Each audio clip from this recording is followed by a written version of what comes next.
ফুচকার কথা শুনলে জিভে জল তো আসবেই। তাই আজকে বিকালবেলা হঠাৎ করে মনে হলো না একটু ফুচকা বানাই। বাড়ির সবাইও বলছে যে একটু ফুচকা হলে ভালো হয়, বাজার থেকে কিনে আনবো। আমি বলি না না, ঘরেই করি, দেখি না কেমন হয়। তাই চট করে বাজার থেকে গিয়ে ফুচকার পাঁপড় কিনে নিয়ে এসেছি। তেলে ভেজে নিয়েছি পাঁপড়গুলো সব। বাড়ির লোককে ফুচকা খাওয়াবো, তো একটু স্পেশাল করে না করলে হয়। তাই আজকে টক জলটা তেঁতুলের পরিবর্তে আম দিয়ে করেছি।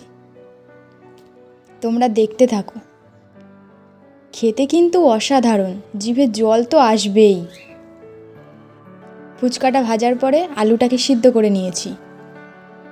তারপরে মটরগুলো, ছোলা মটর সব একসাথে সিদ্ধ করেছি।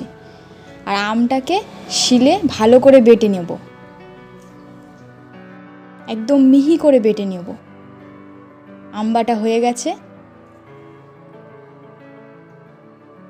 এরপর ধনে পাতাটা বেটে নিচ্ছি। এটাও ওই আমের সাথে টক জলের মধ্যে দিতে হবে। ধনে পাতাটাও মিহি করে বাটা হয়ে গেছে। এবার মাটির হাঁড়ির মধ্যে একটু জল নিয়ে তাতে ধনে পাতা আর ওই আম বাটাটা দিয়ে দিয়েছি। তারপর একটু জিরের গুঁড়ো, লঙ্কার গুঁড়ো, লবণ,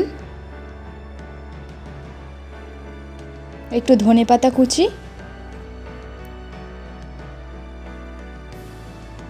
আর লেবু কেটে রাখা স্লাইসগুলো দিয়ে, আর অল্প একটু লেবুর রস দিয়েছি, দিয়ে ভালো করে মিশিয়ে দিয়েছি জলটাকে। আর উপর থেকে একটু গন্ধরাজ লেবুর পাতা একটু ছিঁড়ে দিয়েছি, ভালো সেন্ট হওয়ার জন্য। এরপর আলুটা মাখবো। খোসাগুলো ছাড়িয়ে আলুটাকে ভালো করে ম্যাশ করে নিয়েছি। সিদ্ধ করে রাখা ছোলা আর মটরটা আলুর মধ্যে দিয়ে দিলাম।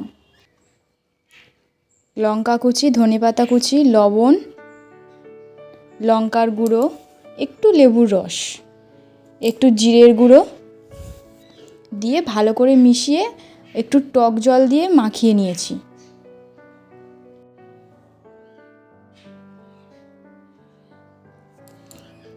তারপর ওপর থেকে একটু চানাচুর ছড়িয়ে দিয়েছি। তারপরে আমি তো খেয়ে দেখলাম, কি যে ভালো লাগলো খেতে।